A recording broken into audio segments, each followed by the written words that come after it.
Ang daya-daya ng mundo. Ako nilang lagi ang talunan. Mabuti pa si Isabel. Siguradong masayang-masaya na siya ngayon. Eddie, ikaw na. Ikaw na ang babae na pinagpala sa lahat. Balang araw, magiging masaya din ako. At ikaw naman ang iiyak.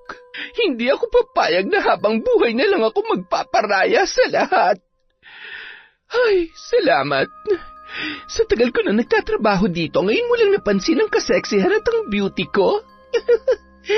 Bagay ba sa akin, Leo? Ha? Ang sabi ko, kung bagay ba sa akin. Hindi yung tinitingnan mo ako na parang ngayon ka lang ulit nakakita ng maganda at...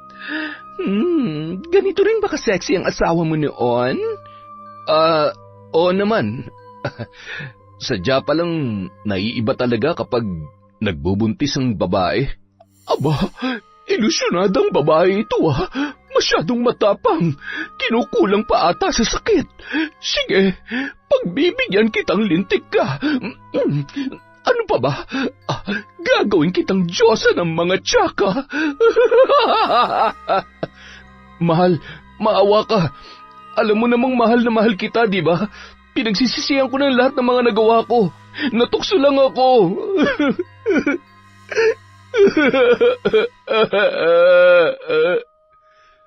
Taon 2006, Quezon. Bandang 8:00 ng gabi, habang nag-uusap sa harap ng malaking bahay sina Leo at Sabel, mahigit 1 taon ng sekretarya sa opisina ng punerarya ng kanyang boss at kasintahan na si Leo, ang dalaga. Sa edad niya noon na 28 taong gulang ay naipakita niya na ang kanyang husay sa pamamalakad ng punerarya. Alam mo, nagpapasalamat talaga ako sa Diyos na dumating ka sa buhay ko. Isa kang malaking blessing sa lahat ng tauhan ko dito sa punerarya. Ginagawa ko lang naman ang trabaho ko. Tsaka, hindi ba mas masaya magtrabaho kapag maayos ang lahat? Tapos, maganda rin ang samahan ng mga empleyado. Tsaka, kapag pinakikitunguhan mo yung mga tauhan mo ng maayos, edi gagawin din nila na maayos ang trabaho nila. Tama ka dyan. Alam mo, yan na natutunan ko sa'yo eh. Ay. Ikaw naman kasi, masyadong mainitin yung ulo mo. Noon yun, pero hindi na ngayon. Sabel, gusto ko lang din malaman mo na mahal kita. Ayaw ko nang magsayang pa ng oras kaya gusto ko sana magpakasal na tayo. Kasal? Seryoso ka ba? Oo naman. Mukha ba ako nagbibiro? O baka naman ayaw mo. Masyado ka namang matampuhin. Siyempre gusto ko. Talaga? Oo. Oo, opo, yes. Magpapakasal ako sa'yo. Ayos! Hindi mo lang alam kung ilang beses ko nang gustong subukan mag-propose sa'yo. Kaya lang, wala eh. Natatakot ako na baka... Ano? Na baka mabusted ka? Ganun ba? Habang nag-uusap ang dalawa, napapunas na lamang ng luha si Beth. Si Beth ay matalik na kaibigan ni Sabel. Sabay silang nakapasok bilang mga empleyado ng nasabing punerarya. Ngunit dahil sa magkaibang abilidad nila pagdating sa trabaho, ay agad na na-promote ang kaibigan niyang si Sabel kesa sa kanya. Bago pa lamang sila noon, ay alam niya na sa sarili niya na may pagtingin siya sa kanilang among si Leo. Ngunit hindi niya naman magawang aminin ang kanyang nararamdaman, lalo na't si Sabel ang napupusuan ng binata. Patakbong pumasok sa kanilang kwarto si Beth at nag-impake ng mga gamit. Nadatnan pa yun ni Sabel, kaya naman labis na nagtaka ang dalaga. Beth, bakit ka nag-iempake? May problema ba? Pasensya na. Alam kong biglaan, pero kailangan ko na talagang umuwi. Pero bakit? Maayos naman ang trabaho mo dito, Besh, ikaw yon, ako hindi. Ano, habang buhay na lang ako magtsatsaga na makipag-usap sa mga patay habang minimakeupan ko sila. Nakahanap na ako ng malilipatan. Total, close naman kayo. Jowa mo naman yung boss natin eh. Ipagpaalam mo na lamang ako sa kanya. Pero, sinong kapalit mo? Kung hindi naman sana biglaan, di, ayos lang yon. Hindi ko na problema yan. Total, magaling ka naman eh. Maaasahan ka sa lahat ng bagay. Di, gawan mo ng paraan. Kung gusto mo, ikaw na lang muna para hindi ka nakaupo lang maghapon. Bes naman, bakit ba parang pakiramdam ko may galit ka sa akin? Ano ba nangyayari? May ginawa ba akong mali? May nasabi ba akong hindi maganda sa'yo? Bes, sabihin mo na lang, hindi ang bigla na lang ganito. Hindi ka naman dating ganyan Hindi ko naman yata kailangan magpaliwanag sa'yo. Huwag ka mag-alala, kaibigan pa rin naman kita.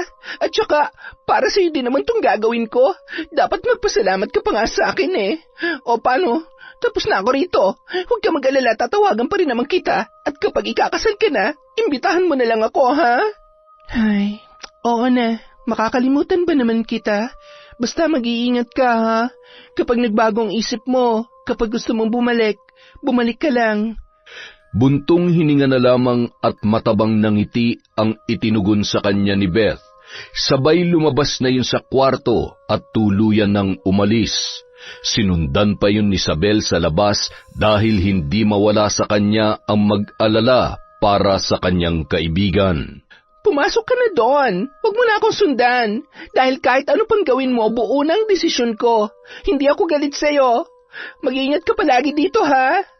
Nang makalabas si Beth sa tarangkahan, ay tinitigan niya ang bahay at ang katabi nitong punerarya. Yun ang nagsilbi nilang tahanan ni Isabel sa loob ng mahigit 1 taon. Sabay silang pumasok, ngunit hindi pareho ang kanilang kapalaran. Pakiramdam ni Beth nung mga oras na yon ay napag-iwanan na siya at higit sa lahat, nawalan na rin siya ng pag-asa na makuha ang atensyon at pagmamahal na pinapangarap niya mula kay Leo. Sumakay si Beth ng tricycle papuntang bus terminal na bibiyahe sa karatig lalawigan kung saan nakatira ang kanyang ama na si Istoy.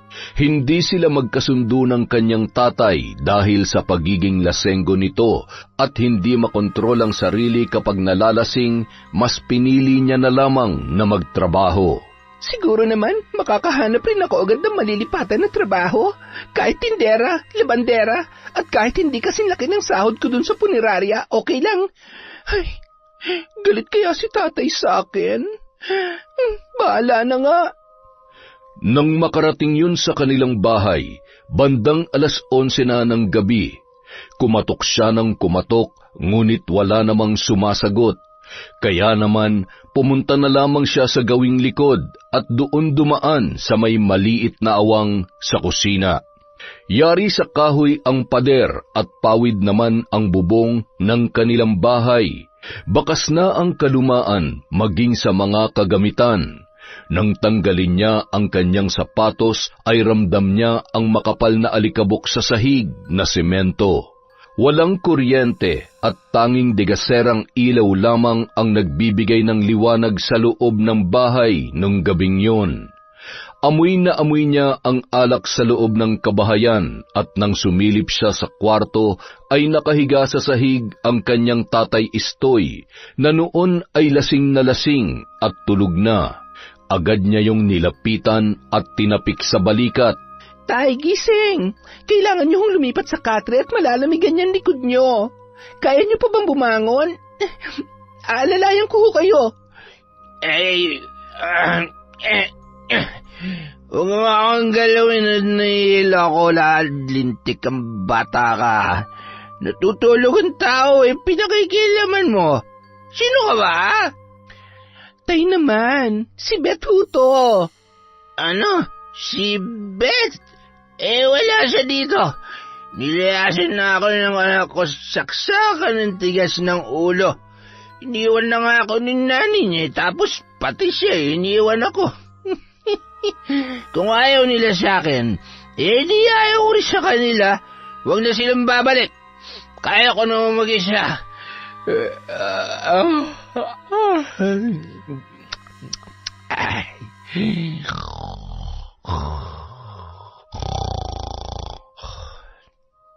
Ay, ang tigas naman kasi ng ulo niyo eh. Hindi ako nagtataka kung bakit iniwan tayo ni nanay. Pero hindi ko rin maintindihan kung bakit iniwan niya ako sa'yo. Wala ba siyang pakialam sa akin? Sarili niya lang talagang iniisip niya. Ay, ang malas ko naman talaga. Sa magulang, sa trabaho, at pati sa love life. Akalain mo sa dinami-dami ng pwede magustuhan ni Sir Leo, yung best friend ko pa talaga. Ay, maigi na rin yung umiwas ako at baka kung ano pa magawa kong mali at magkasala pa ako. Kinuha ni Beth ang isang kumot at ipinagpag. Napabuntong hininga pa yon, sabay na pabahin dahil sa alikabok ng kumot na batid niyang matagal nang hindi nalalabhan. Tinupi niya yun na maayos at pilit na isinapin sa likod ng kanyang ama. Inaantok na rin ako. Sa sala na lang muna ako matutulog. Siguradong maalikabok din yung higaan ko eh. Bago lumabas ng kwarto ng kanyang ama, ay marahan niya munang tiningnan yun. Bahagya naman siyang nakaramdam ng awa para kay Mang Istoy. Hayaan nyo, Tay. Ngayong nandito na ulit ako, susubukan kong tiisin yung ugali nyo. Ay, masyado lang din akong nagpadala sa sama ng loob ko eh. Sa mga bagay na hindi nyo kayang ibigay dahil mahirap lamang tayo. Lagi ko kayong sinisisi sa lahat. Nahihirapan lang din po ako sa buhay na meron tayo, Tay. Pasensya na kayo. Ay. Nang makalabas ay kinuha niya ang walis tambo at winalisan ang pahabang upuan na yari sa kawayan sa kanilang sala. Yung dala niyang bag na rin ang ginawa niyang unan. Hindi rin naman siya gaanong nakatulog ng gabing yon. Bukod sa maraming lamok, ay marami ring sumasagi sa kanyang isipan. Bandang 5:00 ng umaga ay bumangon na siya para maglinis at magligpit sa buong kabahayan. Lumabas siya at bumili ng kape at tinapay sa tindahan, di kalayuan sa kanilang bahay. Nakapag-init na rin siya ng tubig at inilagay sa termos. Habang pawis na pawis sa pagpupunas ng basang-basahan sa sahig, ay narinig niya naman ang sunod-sunod na pag-ubo ng kanyang ama. Tumungo siya sa may pintuan ng kwarto at sinilip si Tatay Istoy na noon ay nakaupo at hawak ang kumot na animo ay nagtataka. Akalain mo yon? Nakapagsapin pa pala ako ng higaan kagabi.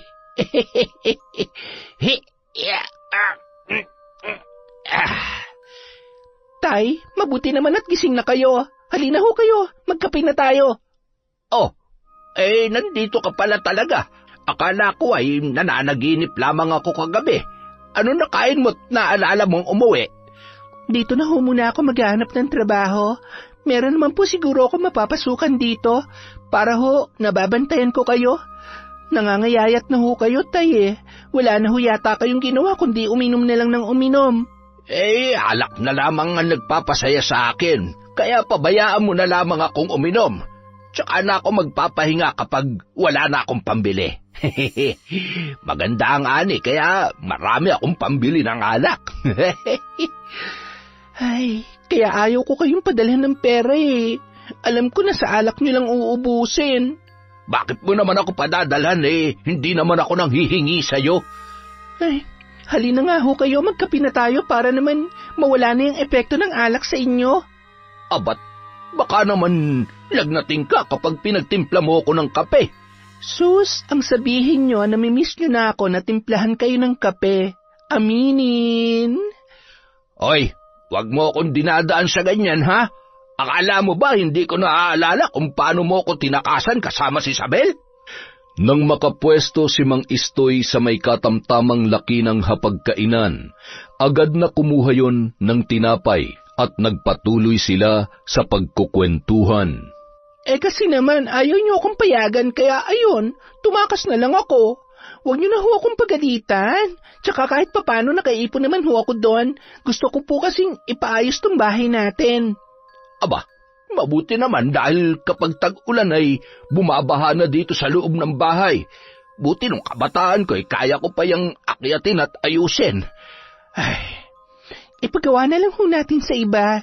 Baka mamaya mahulog pa kayo at mabalian dyan. Magkakaproblema pa tayo. Ay, siya nga pala. Kumusta si Isabel? Umalis na rin ba siya doon? Magkasama ba kayong umuwi? Hindi ho. Ay, ito na ho yung kape nyo. Inumin nyo na. Huwag na ho nating pag-usapan si Isabel. Bakit naman? Dati wala kang ibang bukang bibig kundi Sabel. Aba, mabait ang batang yun. Inaway mo ba? Ako talaga? Hindi Bakit ko naman siya aawayin? Naiinis lang ako. Yung boss kasi namin naging boyfriend niya. Kaya from janitress, naging secretary habang ako nagme-makeup ng mga patay. Tsaka, kahit di ko naman sabihin, alam niya naman yata na may gusto ko kay Leo pero nung niligawan siya, tinanggap niya pa rin. Ay, ikakasal na nga sila Aba, mabuti naman at mapapaayos ang buhay niya. Huwag ka na magalit. Kaibigan mo yun Pwede niyong pag-awayan ng kahit na ano, wag lang dahil sa lalaki. Aba, napakarami pang lalaki dyan. Kung si Isabel ang gusto ng Leon na yun, di humanap ka na lamang ng tigre. Leo ho, hindi ho Leon. Ay, pero, nga ho tay. Kesa mamatay ako sa sakit na makita silang masaya, di umalis na lang ako. Samantala, ano kayang nangyari kay Beth? Wala man lamang pasabi kung bakit. Naumay na siguro sa ginagawa niya. Hindi ko nga rin gets kung bakit Basta, parang may nagbago sa kanya. Sinubukan ko namang pigilan pero ayaw niya talaga Ay, hayaan mo na mahal. Tatawagan ko na lamang yung bagong nag-a-apply nung nakaraan.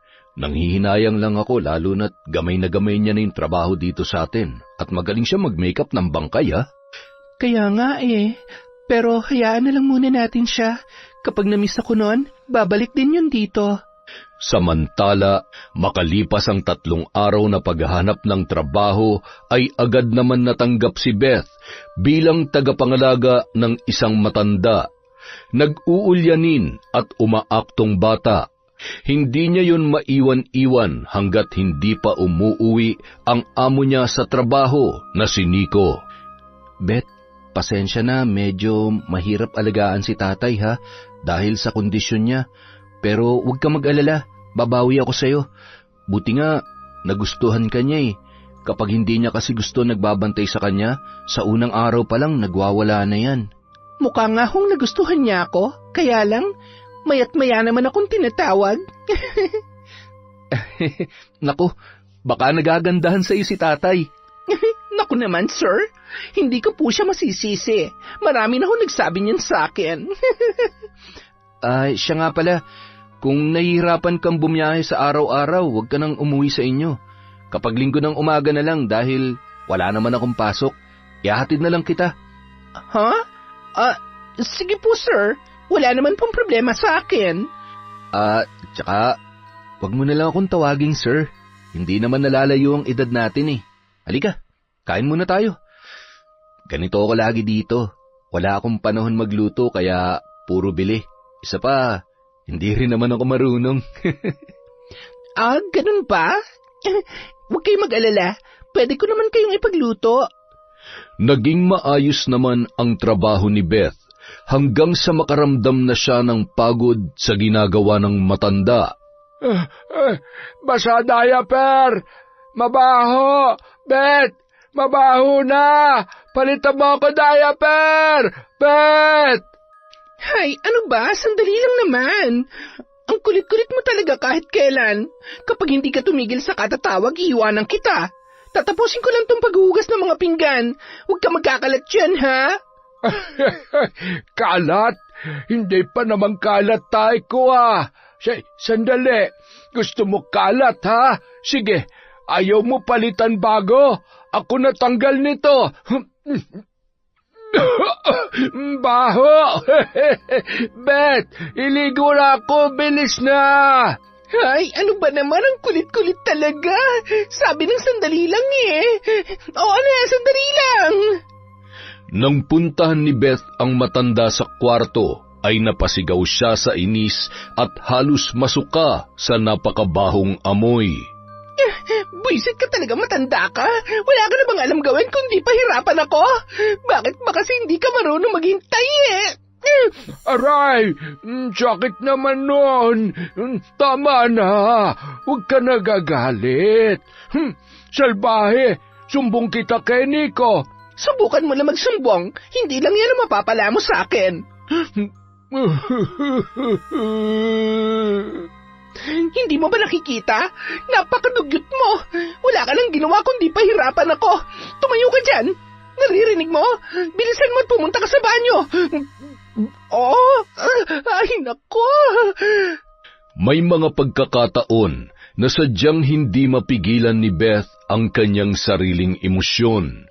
Kung minsan masaya siya, pero kung may simpleng bagay na makakatrigger sa kanya, ay bigla na lang magbabago ang kanyang emosyon, dahilan para masaktan niya ang matanda. May mga pagkakataon na napapansin niya na rin ang kanyang sarili, ngunit pinagsasawalang bahala niya lamang yun. Iniisip niya na marahil pagod lamang siya sa pagtatrabaho. Isang araw, matapos maihatid ni Nico ang dalaga, ay agad naman yung nagpasalamat. Salamat ho sa paghatid. Aagahan ko na lang ho bukas. Sige Beth, walang anuman. Napaayos nyo na pala yung bahay nyo? Maganda, ang preskong tingnan. Pinapalitan ko lang ho yung pawid at ilang lumang tabla. Yan po kasi ang gusto ni tatay para mapresko daw. Salamat ho sa tulong ninyo. May kuryente na rin ho kami. Walang anuman. Sige, bukas na lang ulit ha. Siguro naman, nandun ka na bago ako pumasok sa trabaho. Opo, sigurado po yan. Sige na, ingat po kayo. Agad naman nang umalis ang binata sakay ang kanyang kotse. Kumakaway pa yun kay Beth na natanawan naman ni Mang Istoy. Ano yan ha? Alin ho, tay? Yung mga ngiti at pakaway-kaway na ganon. Tay naman, pati ba naman yon bibigyan nyo ng mali siya? Malamang nagpapaalam lang ho yung tao. Sus, sa edad ko to, hindi mo na ako maloloko, oy. Umaming ka nga sa akin. Nagkakaigihan na ba kayo nung... Bakit, tay? Bawal ba kung sakali? Mabait naman ho si Nico at saka ang cute kaya niya. Yun nga lang. Ay... Pagod na akong alagaan yung ulyanin niyang ama. Nakakainis, nakakadiri na, at ubus ng pasensya ko. Yun naman pala eh. Bakit ka pa nagtsatsaga doon? Dahil kay Nico? Malamang, malay niyo kapag wala na yung matanda, di si Nico na lang ang asikasuhin ko. Baka naman kapag wala na yung matanda, mawalan ka na rin ng trabaho. Hindi yan. Alam nyo, nararamdaman ko, konting-konti na lang, aamin na sa akin yung si Nico. Siya, mabuti kung ganun. Basta wag ka masyadong umasa at baka masaktan ka lang. Alam mo, minsan kami mga lalaki, iba yung pinapakita namin sa nararamdaman namin. Mahirap basahin ang utak ng isang tao. Kaya kung ako sa'yo, hanggat hindi pa mismong galing sa bibig niya na may gusto siya sa'yo, kalma mo lang yung puso mo. Mahirap umasa sa wala, anak. Hay, hindi ko alam kung concerned ba kayo sa akin o binibigyan niyo ako ng dahilan para magising sa pagiging delulo ko. Delulo? Ano yun? Ngayon ko lang narinig yun ah. Minumura mo ba ako? Ay, hindi ho. O ayan tay, pambili niyo yan ng pagkain ha? Uulitin ko, pambili ng pagkain, hindi pambili ng alak. Huwag niyo nang pilitin ang katawan niyong magtanim at baka magkasakit pa kayo. Kotang-kota na ako sa pag-aalaga sa matanda. Ayaw mo lang akong alagaan eh. Ay, pero kung sakali man, hindi na ako magpapaalaga sa'yo, kaya huwag mo akong problemahin. Pasensya na, parang mamamatay talaga ako kapag hindi ako nakatikim ng alak, lalo ako nanghihina. Baka naman pwede mo tong dagdagan ng pang 1 4 kantos. Ay, sadya ba talaga makulit kapag matanda na? Ayan po, 1 lang ha, tapos matulog na. Ayaw! Salamat anak ha. Bahagya pang pinisil ni Tatay Istoy ang ilong ni Beth. Napatulala naman bahagya si Beth habang pinagmamasdan papalabas ng kanilang tarangkahan ang kanyang ama. Madalas kasi yung ginagawa sa kanya ni Mang Istoy nung siya ay bata pa. Ay, kahit si tatay na ang pinakapasaway na tatay sa buong mundo, mahal na mahal ko pa rin talaga siya. Siguro nga may mga bagay na hindi ko lang maintindihan noon. Paano? Sino ba naman ang matutuwa sa tatay na araw-araw na lang lasing at galit sa mundo? Nang makapasok sa loob, napansin niya na malinis ang buong bahay. Aba, very good naman ang tatay ko ah. Nagbagong buhay. Bumabait na nga yata. Sa kabilang banda, Mang Homer, kumusta? Pauwi na ho kayo? Opo, madam. Bakit po? Pakiabot naman po to kay Popoy. Sabi po kasi ni Gilbert, nilalagnat yung anak niya. Mga prutas ho yan, pinabili ko kay Leo sa bayan. Hindi ko na kasi naabutan si Gilbert, mukhang umuwi na ng mas maaga. Nako, maraming salamat ho. Napakabait niyo po talaga. Siguradong matutuwa po si Popoy nito. Walang anuman ho, Mang Homer. Sige na po, umuwi na po kayo at paparating naman na ho yung kapalitan ninyo. Nakangiting umalis si Mang Homer, bit-bit ang mga prutas na nakalagay sa isang may katamtamang laking supot. Mahal, pahinga ka na. Anong oras na Baka mamaya masobrahan ka sa pagod. Alam mo naman, bawal sa buntis ang masyadong napapagod. Huwag ka mag-alala. Kayang-kaya ko naman, mahal. Tsaka, kailangan maayos ang lahat bago ang kasal natin para makapag-focus tayo. Ang misis ko talaga, oo. Masyadong hands-on sa trabaho. Oy siya, basta pag nakaramdam ka ng pagod, magpahinga, ha? Opo, huwag kang mag-alala. Hindi ko pababayaan tong anak natin. I love you. I love you too, mahal. Kayo ng baby natin. Ay. Oh, bakit? Naalala ko lang si Beth. Hindi ko kasi makontakt. Kumusta na kaya siya, no? Mukhang nagpalit na ng number o baka busy lang talaga siya. Baka nga busy lang sa bago niyang trabaho. Ay, gusto ko sana nandito siya sa kasal natin eh.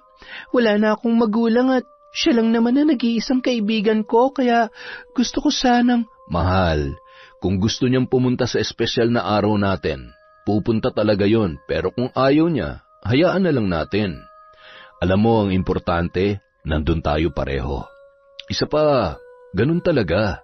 Hindi lahat ng taong mahalaga sa atin ay mananatili sa buhay natin. Lalo na kapag usapang kaibigan. Hindi natin hawak ang isip nila at hindi tayo nakakasiguro kung hanggang kailan tayo importante sa buhay nila. Sabagay, ganun na nga siguro. Tsaka napapansin ko na rin talaga na habang tumatagal ay nagbabago na siya sa pakikitungo sa akin. Siguro nananawa na siya. Mula high school ba naman magkasama na kami. Ay, ewan ko ba? Basta namimiss ko lang talaga yung kaibigan ko. Tama na yan. Huwag ka na masyadong malungkot at baka paglabas ng baby natin nakasimangot yan. Sige ka. Ay, loko ka talaga. Ito na nga, hindi ko na lang muna iisipin ang mga bagay-bagay. Mukhang kailangan ko na nga rin magpahinga. Agad namang hinatid ni Leo si Isabel sa kanilang kwarto. Mula nang umalis si Beth ay nagpasya na si Leo at Isabel na magsama bilang mag-asawa. Habang nag-aasikaso ng kanilang kasal ay patuloy pa rin ang magandang pamamalakad nila sa punerarya at nakahanap na rin naman sila ng kapalit ni Beth bilang taga-ayos ng mga patay matapos iembalsamo. Makalipas ang ilan pang linggo, nang marinig ni Beth ang busina ng sasakyan ni Nico ay agad siyang sumilip sa bintana. Dahil sa maghapong pagod sa pagtatrabaho ay siguradong mapapawi yon kapag nasilayan niya na ang maamong muka at magandang ngiti ng binata. Teka, sinong babae? Hindi pwede mangyari to. Hindi siya pwede magkagusto sa iba. Napakuyom ng palad at pilit na pinipigilan ang kanyang luha. Nilingon nun ang mahimbing na natutulog na matanda.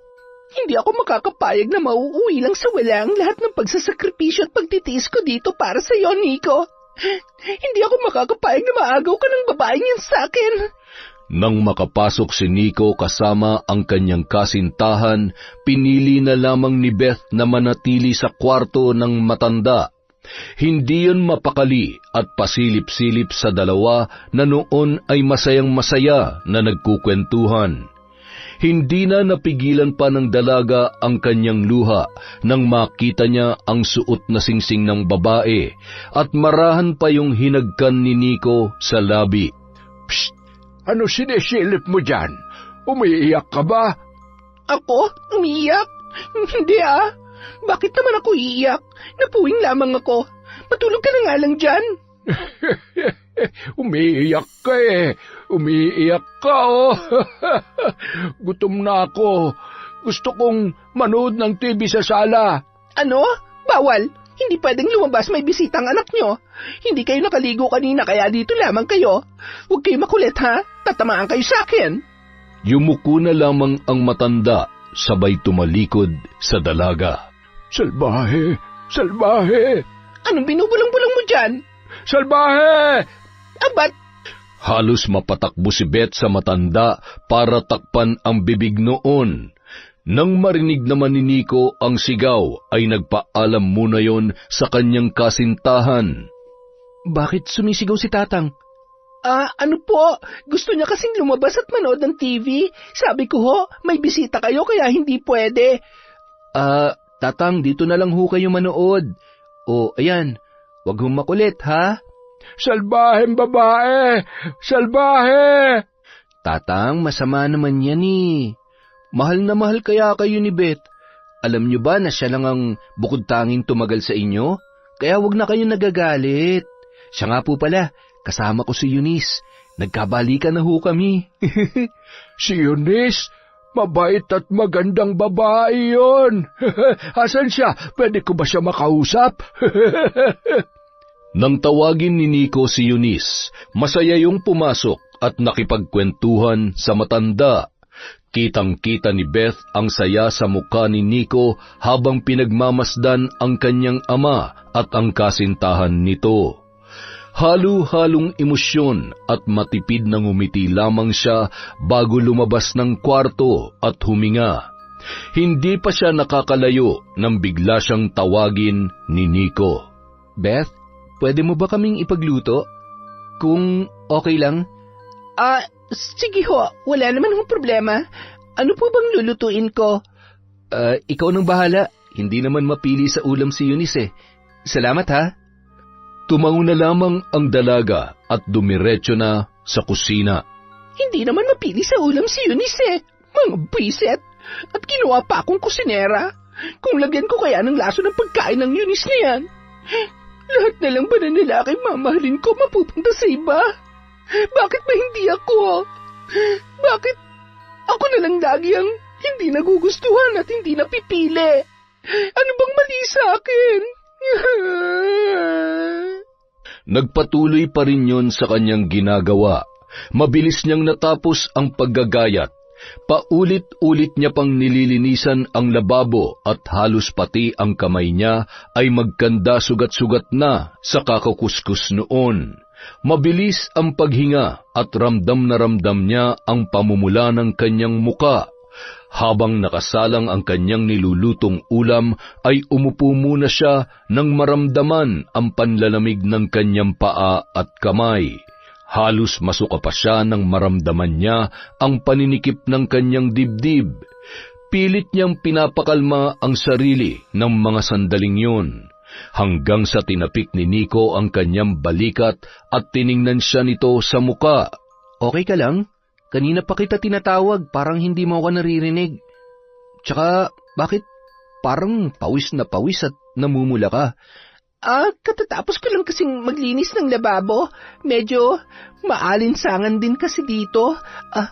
Nakasalang na po pala yung ulam na ipinapaluto nyo. Sige na po, tatawagin ko na lang kayo kapag luto na. Okay. Sure ka? Okay ka lang?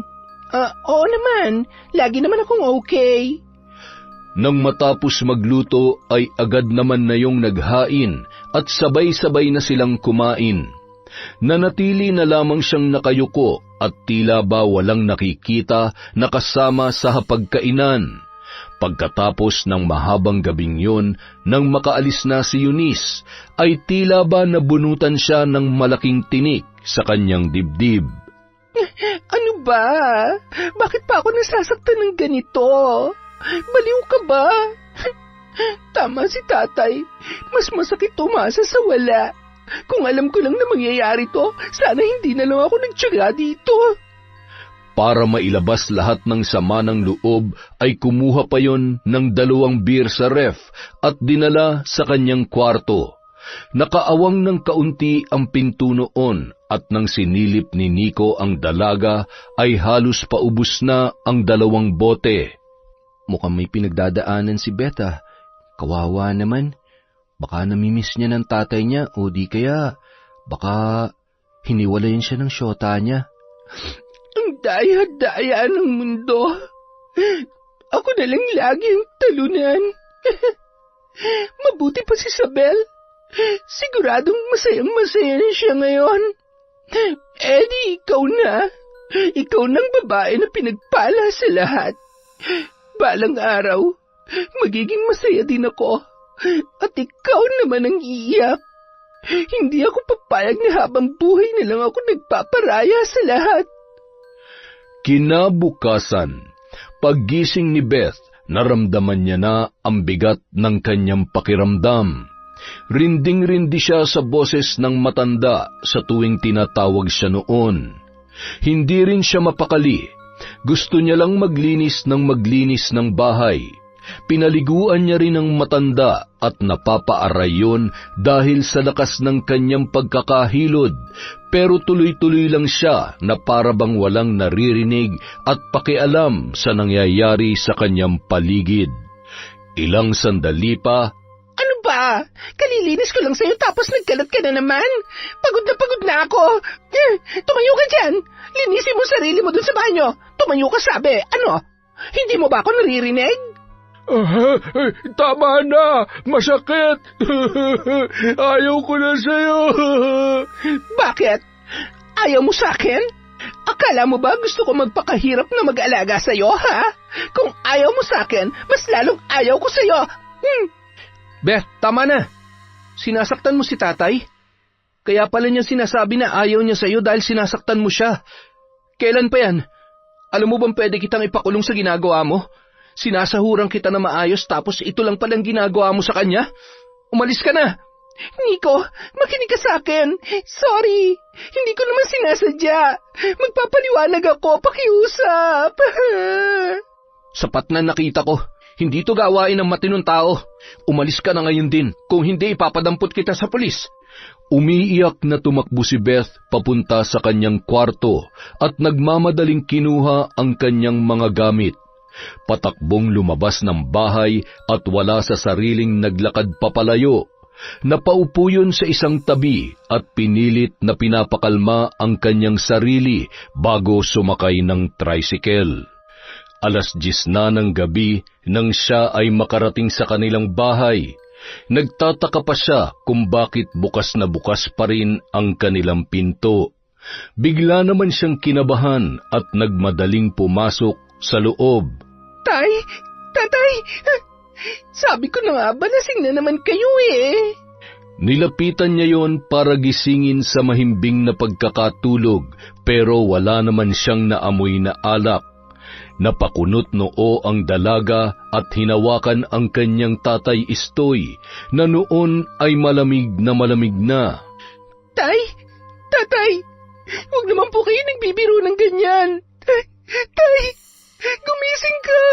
Kailangan ko kayo, tay. Lalo lamang nadagdagan ang sakit at bigat ng kanyang pakiramdam nang nawala na rin sa buhay niya ang kanyang ama. Sa huling pagkakataon, habang patuloy sa pagpatak ang kanyang mga luha, ay nangako siya sa puntod ng kanyang ama na yun na ang huling beses na siya ay iiyak. Ang daya niyo naman, tay. kung kailan naman maayos na tayo tsaka nyo naman ako iniwan. Pero huwag kayong mag-alala. Katulad nyo, sanay din ako mag-isa. Pangako, Tay. Ito na ang huling beses na iiyak ako. Hindi ako papayag na maging habang buhay na talunan. Kukunin ko kung ano nararapat sa aking buhay. Isinusumpa ko yan. Makalipas ang 1 linggo, matapos mailibing si Mang Istoy ay muling bumalik sa punerarya si Beth. Nang makita yun ni Isabel ay agad siyang sinalubong ng mahigpit na yakap. Sabi ko na nga ba babalik ka? Nagkatotoo ang panaginip ko. Kamusta ka na? Bakit parang ang payat-payat mo ngayon? May problema ba? O ay ka, Besh, kalma. Okay lang ako. Pero mas masaya kung may babalikan pa akong trabaho dito. Oo naman. Sakto naghahanap ako ng kapalit ko. Ano kasi, kailangan kong magpahinga muna sa pagtatrabaho dahil masela ng pagbubuntis ko. Buntis ka? Akalain mo yon? Hindi ko agad napansin. Akala ko tumaba ka lang talaga eh. Teka, ano nga ang sabi mo? Naghahanap ka ng kapalit mo bilang sekretarya? Tama ba? Oo, yun na nga. At syempre dapat kilala at mapagkakatiwalaan namin ni Leo. Buti na lang talaga bumalik ka. Nako, baka naman hindi ko kaya yan ha? Hindi naman ako kasing galing mo. Huwag ka mag-alala, nandito pa rin naman ako para turuan at i-guide ka. Kung hindi naman ako, nandyan naman si Leo. Nasaan na nga ba yun? Siguradong matutuwa siya kapag nakita ka. Oh, ayan na pala. Ang ganda naman ng ngiti ng mahal ko ah. Oy, teka. Nandito ka pala. Kaya naman pala Akala ko naman kung sino ng magandang aplikante ang dumating. Ano, ready ka na ba ulit magtrabaho dito? Oo naman. Wala naman akong inaatrasan Basta ba tuturuan mo ko? Ay, ang ibig kong sabihin, kung tuturuan niyo ako mag-asawa sa mga dapat kong gawin, siguradong matututo ako agad. Walang problema. Babakapan ka namin itong best friend mo. Wala kailangan mag-ingat para sa aming baby. Siya nga pala, sayang hindi ka nakadalo sa kasal namin noong nakaraan. Talaga? Kasal na pala kayo? Mukhang nahuli nga ako sa balita Paano, ilang beses kitang tinatawagan pero hindi ka naman makontak.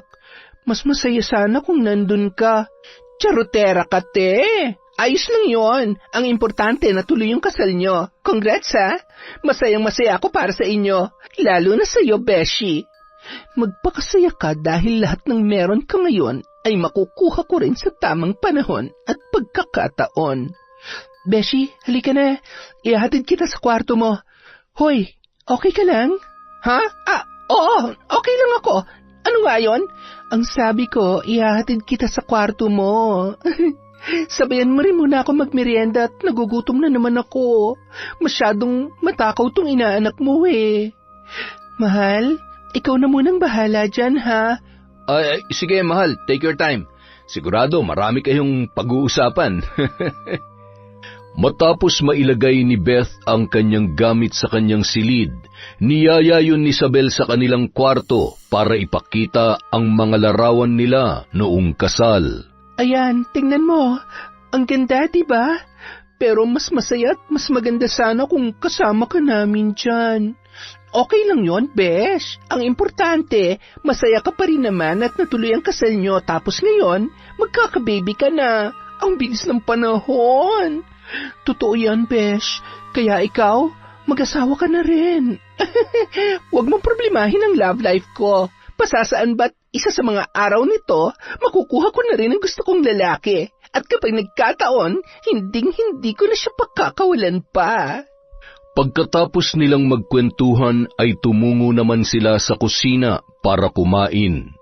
Habang nagkukwento si Isabel ng kung ano-ano ay lumilipad naman ang isip ni Beth at nagpaplano ng mga susunod niyang gagawin. Makalipas ang ilang buwan, tuluyan nang lumaki ang tiyan ni Isabel. Nasa 8 buwan na yon, habang lumalaki ang tiyan nito ay ramdam na ramdam niya na ang hirap ng unang pagbubuntis.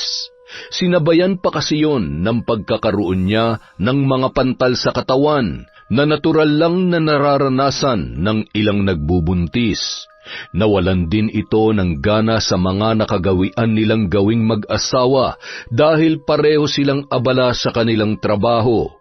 Madalas kapag pumapasok sa kwarto nila ay mahimbing nang natutulog si Isabel at nadidismaya naman si Leo kapag nakikita niya ang mga butlig sa katawan ng kanyang asawa.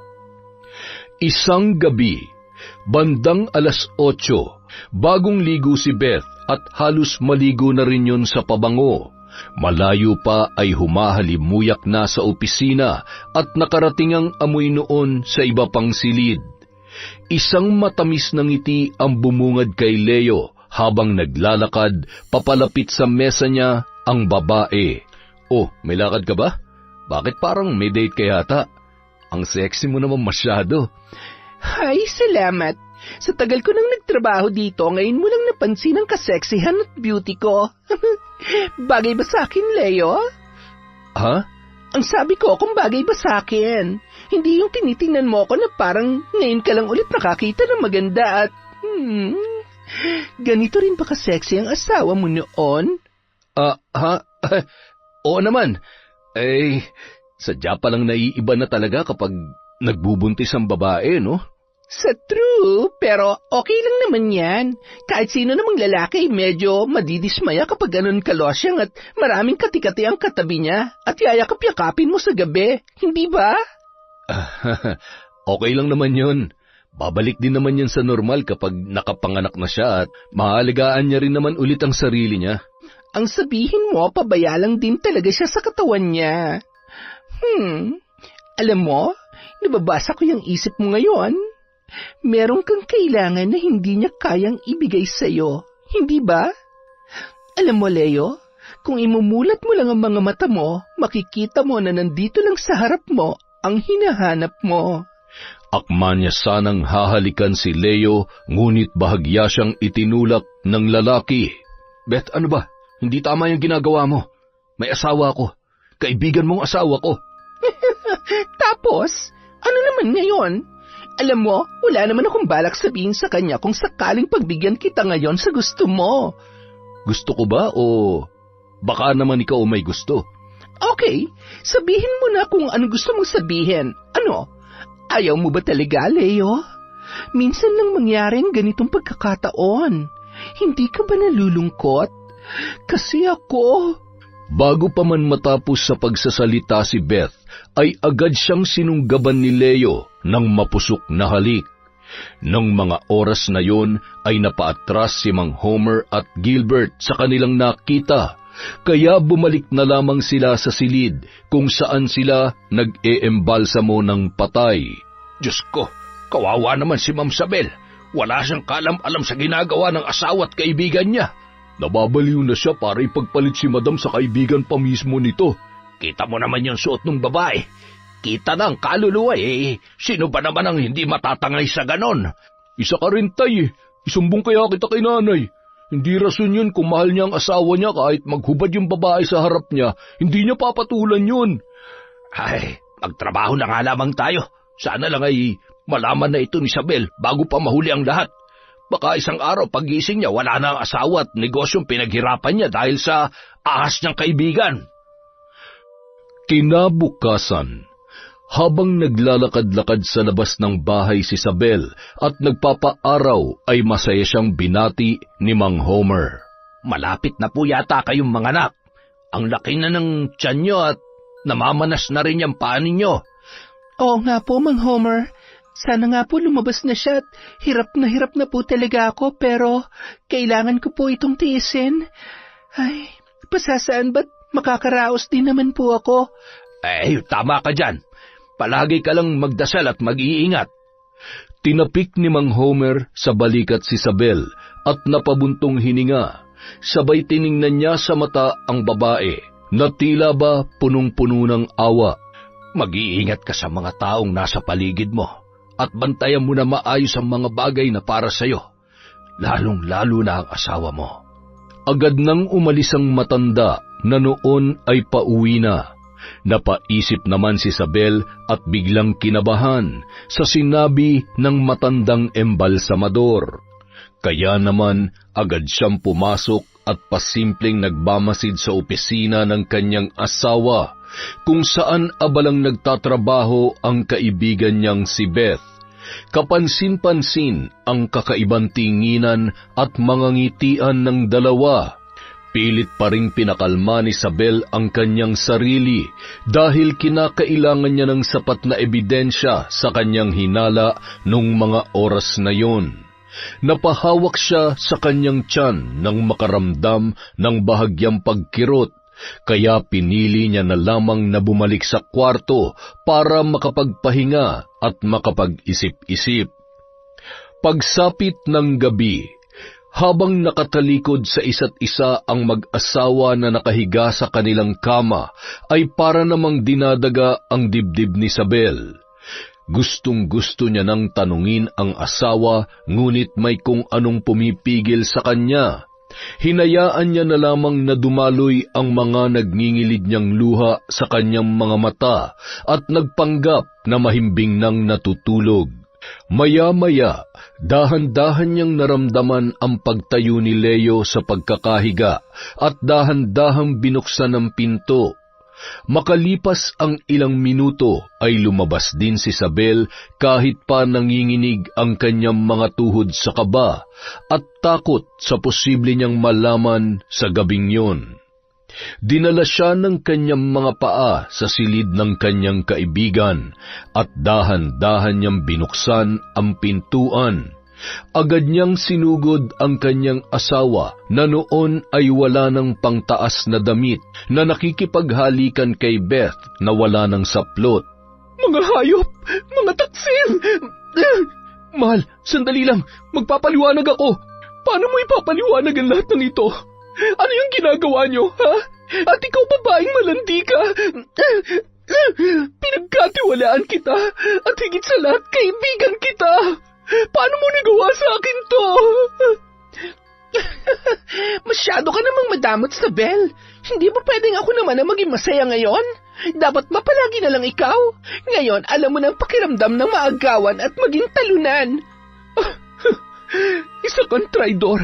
Mga traidor kayo sa buhay ko. Pagbabayaran niyo ito. Ipapakulong ko kayo, mga immoral. Ah, ganon. Ipapakulong pala, ha? Halika dito. Papatayin muna kita bago ako makulong. Tumama ng malakas ang ulo ni Isabel sa tukador bago natumba at paulit-ulit pa yun inuntog ni Beth. Hinila naman ni Leo ang babae para awatin. Ano ba? Tama na. Anong ginawa mo? Kapag hindi ko siya pinatay, makukulong tayo pareho. Makukulong tayo dahil sa ginawa mo. Nag-iisip ka ba? Buntis ang asawa ko. Teka nga, bakit ba parang ako lang ang may kasalanan dito? Pareho naman natin ginusto nangyari, ha? Mahal, sorry. Gumising ka. Patawarin mo ako. Tigilan mo na yan. Ngayon ka pa ba makukonsensya? Kailangan natin gumawa ng paraan. Walang pwede makalam sa nangyari dahil sigurado mabubulok tayo sa kulungan. Pero hindi akong pumatay sa kanya. Kapag nakulong ako, sisiguruhin ko na magkasama tayo. Ilalaglag kita. Ngayon mamili ka. Gagawan natin ng paraan to o mabubulok tayo pareho sa kulungan. Wala nang nagawa pa si Leo kundi sumunod na lamang sa mga sinasabi ni Beth. Binalot nila yun ng kumot at dinala sa isang lote kung saan ibinabaon ang dugo at mga laman loob ng mga patay matapos embalsamuhin. Bilisan mong paghukay at baka may makakita pa sa atin dito. Beth, hindi to kakayanin ang konsensya ko. Mahal ko si Isabel at ang anak namin. Tumigil ka na, pwede ba? Kung gusto mo samahan mo ang asawa at anak mo sa hukay. Ano, gusto mo? Sabihin mo lang. Para kang si Rajan. Paano mo ba nagagawang tumawa sa ganitong sitwasyon? Hindi mo ba nakikita? Nakapatay ka. Mamamatay tao ka. Huwag ka nga magpanggap na santo dahil ikaw rin naman ang punot dulo ng lahat ng ito. Uulitin ko, hindi mangyayari to kung hindi ka pumatol sa akin. Tsaka huwag kang praning. Huwag ka mag-alala, Leo, dahil kapag ako naging asawa mo, kayang-kaya kong higitan si Isabel. Ayaw mo ba nun? Malaya natin magagawa ang gusto natin. Kung natatakot ka, bakit hindi na lang natin ibenta ang punerarya at magpakalayo-layo tayo? Hindi ba? Samantala. Tay, halika. Si Boss at si Beth, nakita ko silang papunta sa lote na may dalang patay. Hindi ko alam kung sino, basta ibang kutob ko. Kailangan natin malaman kung sino yun. Ay, Diyos ko po, huwag naman sana. Kahit malakas ang buhos ng ulan, sinuong yon ng mag-ama mapuntahan lamang at mahukay ang ibinaon na bangkay ni Beth at Leo sa loteng yun. Bilisan mo, Gilbert. Masyado na malakas ang ulan. Hindi rin nila pwedeng malaman na nandito tayo at may alam tayo sa nangyari. Nang mahukay ay agad nilang binuksan ang kumot na nakapulupot sa katawan nito. At nang makita nila ang duguang muka at ulo ni Isabel, ay napahagulhol ang dalawa. Ngunit ilang sandali lamang ay biglang nagkamalay ang babae.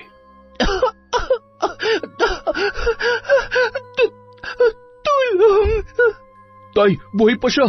Kailangan ko po siya madala sa ospital. Ako na po ang bahala. Ayusin niyo na lamang ho ito para hindi nila malaman na buhay pa si Ma'am Isabel. Pagkatapos, bumalik na kayo kaagad. Sige na, iligtas mo ang buhay na mag-ina. Pasusunurin ko na lang doon ang nanay mo. Diyos ko, kayo na po ang bahala kay Isabel at sa batang nasa sinapupunan niya. Nang sumunod na araw, maayos naman ho ang resulta ng mga test namin sa inyo, ngunit ikinalulungkot ko, Mrs.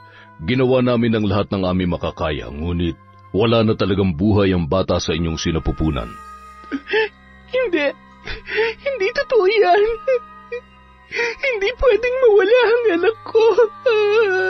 Hindi. Ang baby ko. Ma'am, may dahilan po kung bakit nangyayari ang lahat ng ito. Sa ngayon, magpasalamat na lang po tayo sa Diyos na ligtas po kayo. Kailangan mong tulungan ang sarili mong bumangon, Isabel. Dahil kung gusto mong pagbayarin ng mga walang pusong may gawa ng lahat ng ito, kailangan mong maging matapang at malakas na harapin sila. Huwag mong hayaang malunod ang sarili mo sa lungkot at galit.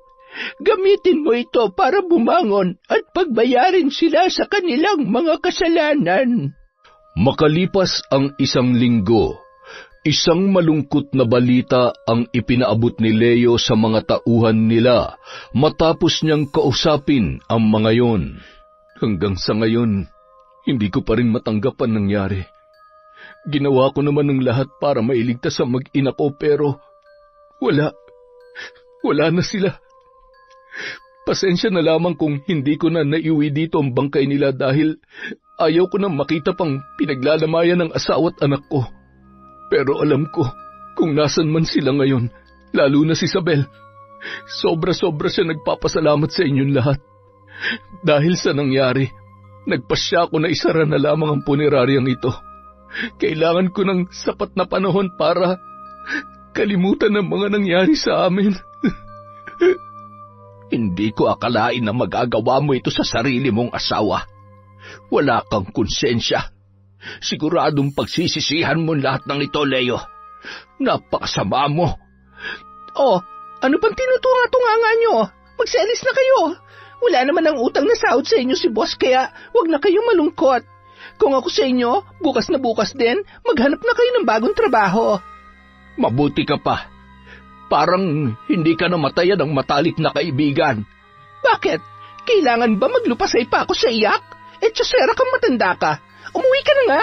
Hay! Kinagabihan. Ito po lahat ng papel at yung bag na ipinakuha ninyo. Buti at hindi nila napansin na wala ako habang nagmi-meeting sila. Salamat, Gilbert. Maraming salamat. Malaking bagay ito para makuha ko lahat ng meron si Leo. Isa pa, hindi ko hahayaang makinabang ang kabit niya. Akala siguro nila matatakasan nila ang lahat. Mga baliw. Ngayon tingnan ko lang kung paano sila makakawala sa sarili nilang patibong. Kinabukasan, Matapos limasin ni Isabel ang lahat ng pera sa bangko kung saan nakalagay ang pera ng punerarya at hawak niya na rin ang mga ATM nilang mag-asawa, ay isang bagay pa ang pinagkaabalahan nila ni Aling Diday. Asawa yon ni Mang Homer. Doon muna siya pansamantalang naninirahan, lalo na at ang mga yon ang naging katuwang niya upang pagbayarin sina Leo at Beth sa kanilang mga naging kasalanan. Gwapo naman pala talaga itong asawa mo, kaya naman siguro'y nasilaw itong higad na kaibigan mo. Ay, ibang klase. Dati ay sa pelikula ko lamang napapanood ang mga ganito. Hindi ko sukat akalain na mangyayari sa isang mabuting taong katulad mo. Anong gusto mong gawin ko sa kanila? Tuluyan ko na ba? Hindi po. Patayin natin sila ng dahan-dahan. Gusto kong makita silang nahihirapan, gumagapang sa hirap at sakit. Gusto kong magmakaawa sila sa harap ko habang unti-unti silang inuusig ng kanilang konsensya. May konsensya ba ang mga ito? Parang wala naman.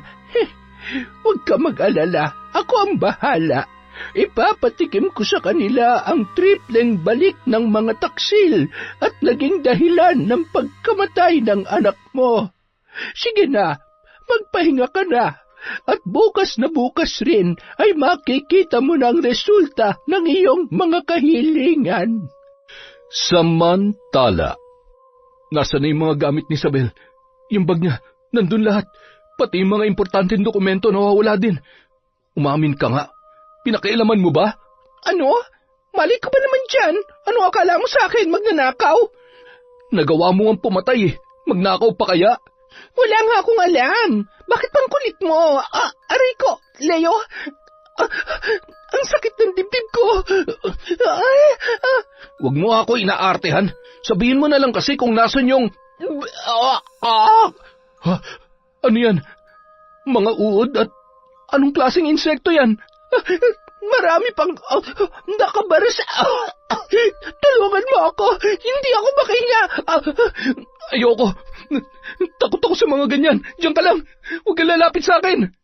Bigla namang napaupo si Leo nang maramdaman niyang lumalawlaw ang kanyang pribadong bahagi at tila ba tinutusok ng kung anong matutulis na bagay ang mga yon. Ramdam niya na tila may humihilang puwersa sa kanyang bituka. Pareho silang nagpumalahaw sa sakit na sinabayan pa ng pagkamatay ng ilaw. Lumakas din ang ulan at sunod-sunod ang kulog at kidlat. Maya-maya pa, may naririnig na silang mga yapak at iyak ng sanggol na animoy pabalik-balik sa labas ng kwarto. Sabel, minumulto mo na ba kami? Mahal, huwag namang ganito. Nagsisisi na ako. Mahal na mahal kita. Nagkamali lang ako. Natukso lang ako, mahal. Tama na. Huwag mo naman akong pahirapan ng ganito. Ang sakit. Tama na. Ano ba? Hindi ako natatakot sa'yo. Patay ka na. Patay ka na. Hindi mo na magagawa pang agawin na magandang buhay na nararapat para sa akin. Samantala. Aba, ilusyonadang babae ito ah. Masyadong matapang. Kinukulang pa yata sa sakit. Sige, pagbibigyan kitang lintik ka. Ano pa ba? Gagawin kitang diyosa ng mga tsaka. Sweetie, tama na yan. Masyadong malakas ang ulan. Alam mo namang hindi ako makatulog kapag hindi kita katabi. Bukas mo na lamang tapusin ang pambabarang mo na yan. Sandali lamang, sweetie. Ito na nga't ililigpit ko na. Abay, pambihira naman talaga, oo. Tumanda na tayo't lahat-lahat ay hindi ka pa rin masanay na wala ako sa tabi mo. Kapag ganitong umuulan, kinakabahan akong tumabi sa'yo at baka masundan pa si Gilbert. Sus Mariosep namang misis kong ito, oo. Huwag mo naman akong pinapressure at kita mo tong likod at tuhod ko, hindi ko na nga gaanong maiunat ng husto. Kinabukasan, suot ni Isabel ang magandang bestida. May mga kasamang pulis at gayon din sina Mang Homer at Gilbert. Hinalughog nila ang buong kabahayan para hanapin sina Beth at Leo, na noon ay nasa isang kwarto at dumadaing dahil sa sobrang sakit na kanilang nararamdaman. Nagulat sila nang bumukas ang pintuan at nakita ng dalawa si Isabel. Bakit parang gulat na gulat kayo? Isabel? Oh, buti naman at nakikilala niyo pa ako. Kumusta? Yak, ano ba yan? Ano ba't napakaraming suka? Ang lansa, kasing lansa ng pagkatao niyong dalawa. Bakit buhay ka pa? May sa demonyo ka ba? Grabe ka naman. Hindi ba pwedeng may sapusa lang talaga ako? Kasi sa pagkakaalam ko sa ating dalawa, ikaw ang demonyo. Mga mamang pulis, hulihin niyo na ang mga kriminal na yan. Mahal, maawa ka. Alam mo namang mahal na mahal kita, di ba? Pinagsisisihan ko ng lahat ng mga nagawa ko. Natukso lamang ako. Nakakaawa naman ang asawa ko. Gusto ko nang maniwala dyan sa ipinagmamalaki mong pagmamahal mo. Hindi ka ba kinikilabutan sa mga sinasabi mo? Namatay ang anak natin dahil sa ginawa ninyo. Pinagtangkaan niyo ang buhay ko at hindi ko makakalimutan kung paano niyo ako inilibing ng gabing yon para takasan ang mga kasalanan ninyo. Hindi ko kayo mapapatawad kahit lumuha pa kayo ng dugo. Matapos sabihin ni Isabel ang mga katagang yun, nagulat naman ang mga pulis nang bigla na lang naghihiyaw ang dalawa sa sakit, kasabay ng pag-agos ng masangsang na dugo mula sa kanilang mga mata habang pinupunasan. Hindi mo pwedeng gawin sa akin to. Asawa mo pa rin ako. Bitawan niyo ako, ano ba? Tanggalin niyo to. Hayop ka, Isabel! Lumapit ka dito! Tutuluyan na talaga kita! Sorry, dahil hanggang ganyan na lamang ang kaya mo. Kahit anong gawin mo, hindi hahayaan ng Diyos na magtagumpay ang mga sakim na katulad mo. Sinira mo ang pamilya ko, pinatay mo ang anak ko, kaya magdusa ka. Mabubulok kayong dalawa sa kulungan at araw-araw ipaparamdam ko sa inyo ang kabayaran sa pagkamatay ng anak ko hanggang sa bawian kayo ng buhay. Makalipas ang 1 buwan, muling binuhay ni Isabel ang punerarya sa tulong ni Mang Homer at Gilbert. Pinabalik din nila lahat ng mga dating tauhan na matagal nang nagseserbisyo sa naturang punerarya. Hindi makapaniwala ang mga yon sa sinapit ni Isabel sa sarili niyang asawa at kaibigan. Ngunit mababakas ang tuwa sa mga mukha nila nang makitang ligtas at unti-unti nang nakakabangon ang babae. Isang araw. Mahal, ikaw ba yan? Salamat at naalala mo akong dalawin dito. Huwag mo akong hawakan. Nandidiri ako sa'yo. Tingnan mo nga yung sarili mo. Buhay ka pa pero yung katawan mo naaagnas na. Nandito ako para sabihin sa'yo na malaya na akong gawin ang lahat ng gusto ko. Pwede na ulit akong bumuo ng pamilya. Mag-asawa na hindi kasing sama mo. Yan ba talaga ang gusto mo? Wala ka man lang bang nararamdaman na awa para sa akin? Nagpapatawa ka ba? Bakit ako maaawa sa'yo? Limot mo na ba kung anong ginawa mo sa akin? Kasi ako kahit anong mangyari, nakamulat man o nakapikit, naaalala ko lahat ng kahiyupang ginawa niyo sa akin ng babaeng yon. Kinasusuklaman kita, at kahit mamatay ka man sa harap ko, ni katiting na luha walang papatak, dahil baka sakaling maibsan pang galit ko kapag tuluyang ka nang nawala sa mundong ito. Hindi ako makahinga. Tulungan mo ako. Nang makita ni Isabel ang kalagayan noon, sa halip na tulungan at maawa, ay tinalikuran niya na lang yun. Hindi ko na obligasyon kung ano pang mangyayari sa'yo. Dahil sa mata ng batas, tapos na tayo. At mula ng gabing yon, tinapos ko na ang ugnayan ko sa isang traidor na katulad mo. Matapos pumunta sa kulungan, tumungo naman siya sa isang mental hospital kung saan naroon ang dati niyang matalik na kaibigan na si Beth. Nakatulala yun at halos hindi na siya makilala.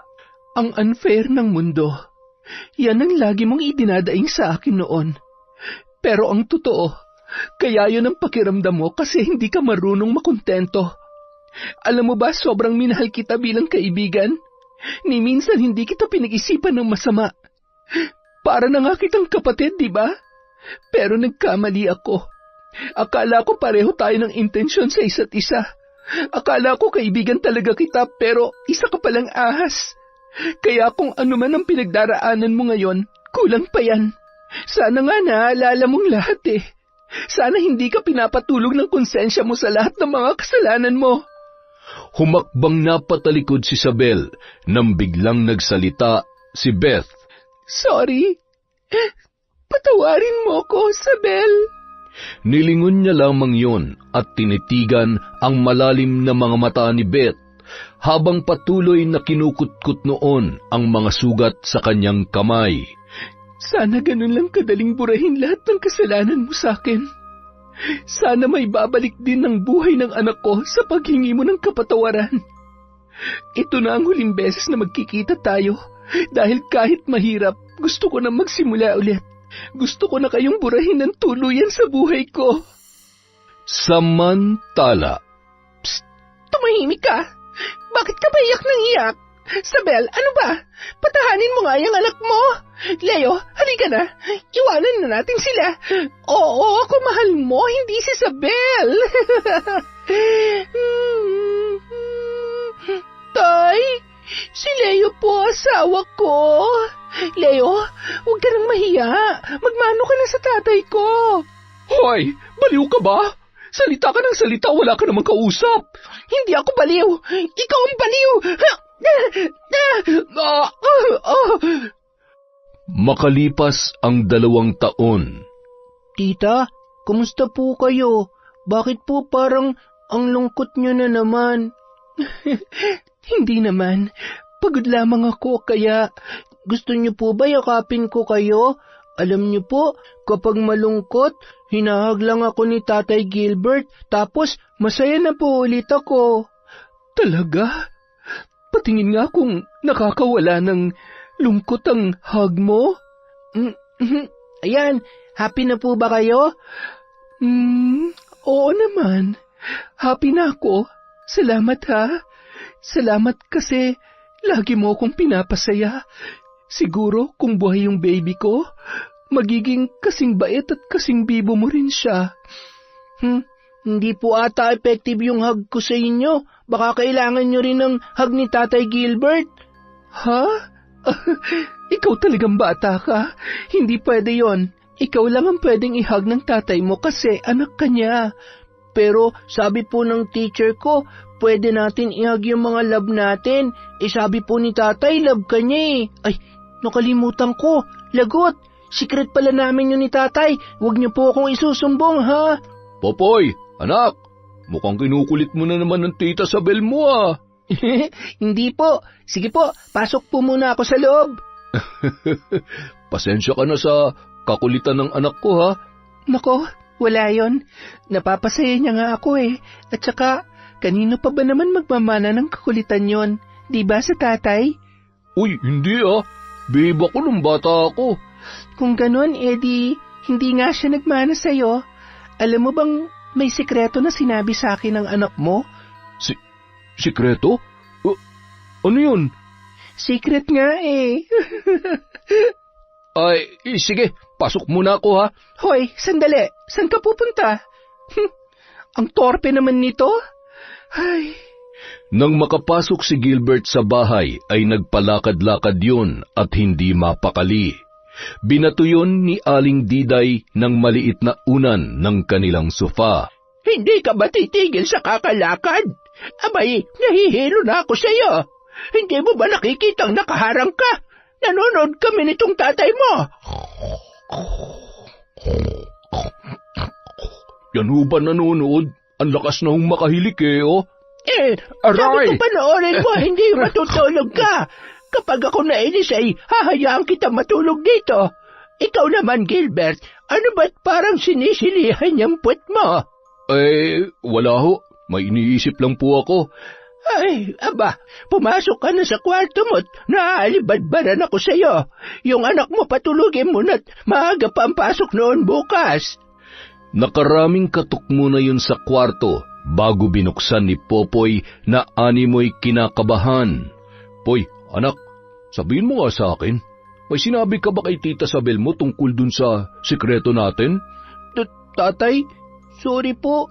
Ano kasi, hindi ko naman po sinasadya na sabihin sa kanya. Huwag po kayong magalit sa akin. Ay, pambihira ka naman talagang bata ka, oo. Nakakahiya. Ay, matulog ka na nga. Galit po kayo, tatay. Hindi. Sige na, matulog ka na. Tingin, galit po kayo eh. Hindi nga ako galit. Galit ka, tatay eh. Sorry na po. Bah, umiyak pa talaga.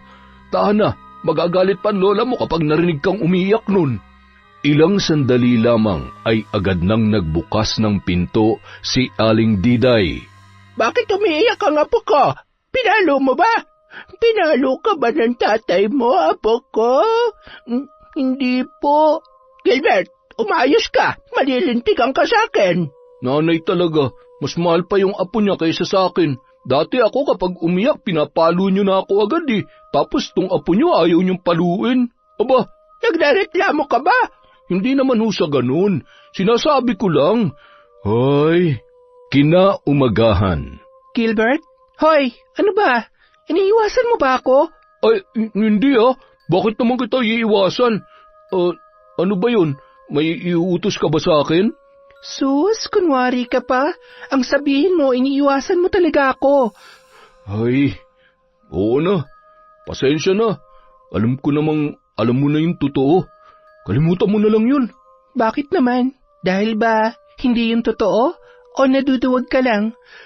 Ay, siyempre, totoo. Kaya lang, alam ko namang hindi pa itong tamang panahon. Alam kong hanggang ngayon ay hindi ka pa rin handa na kalimutan ang nakaraan mo.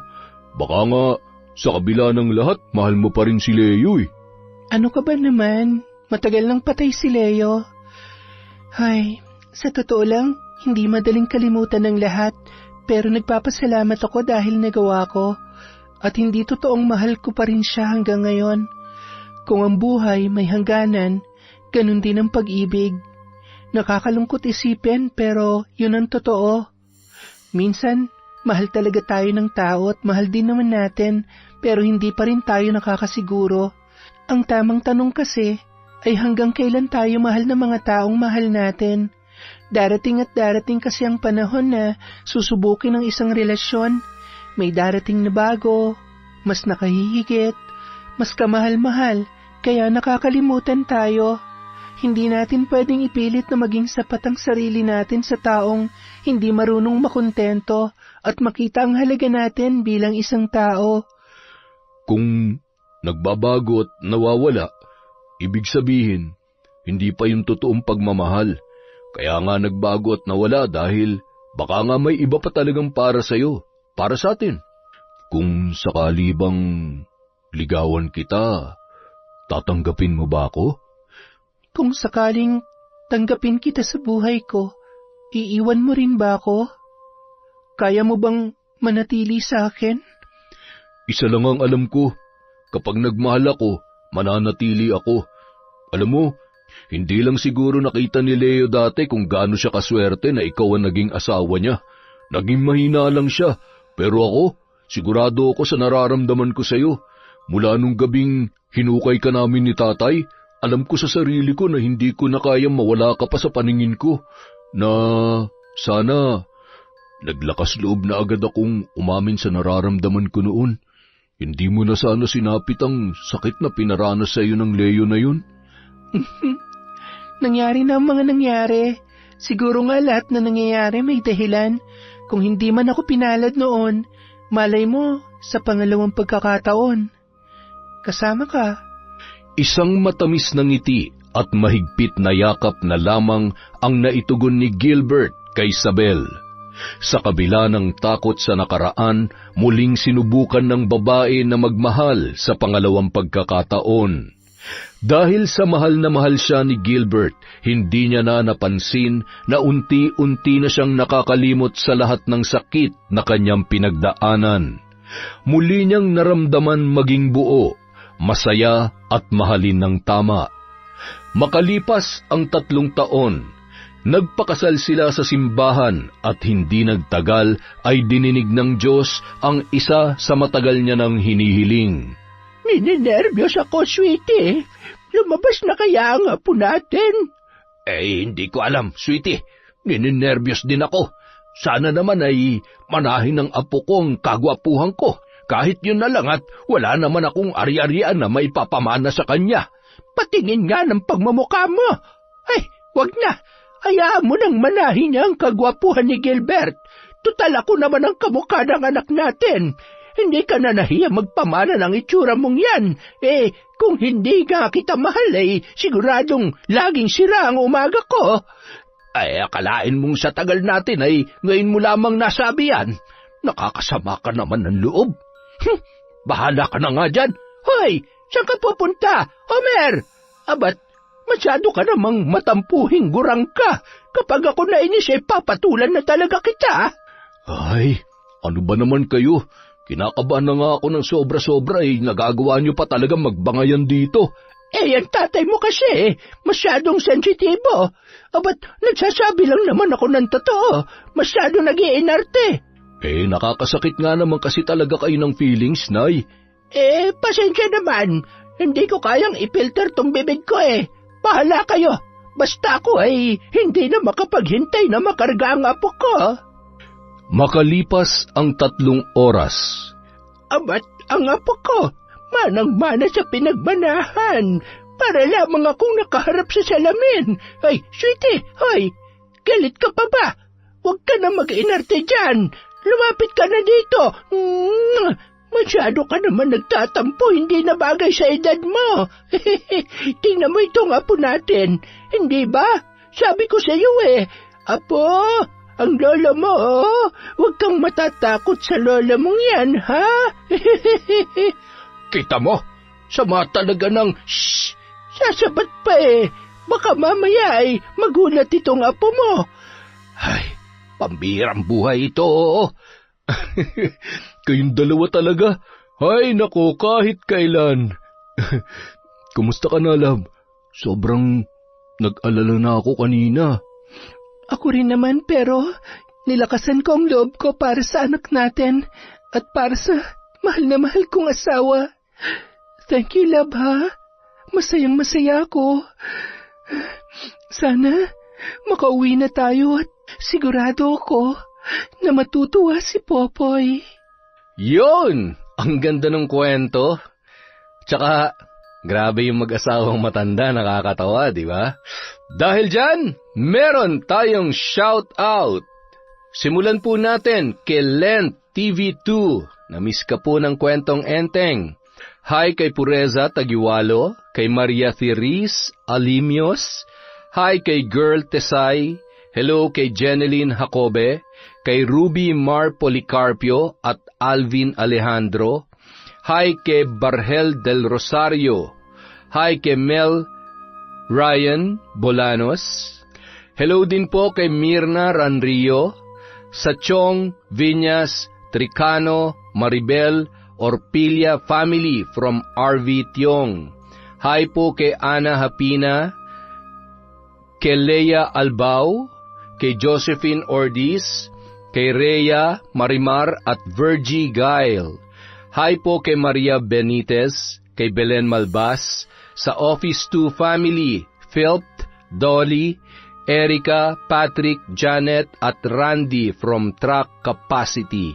Hello po kay Josefina Fuelias, kay Delia Alion, kay May Espiritu, kay Margie Banosong.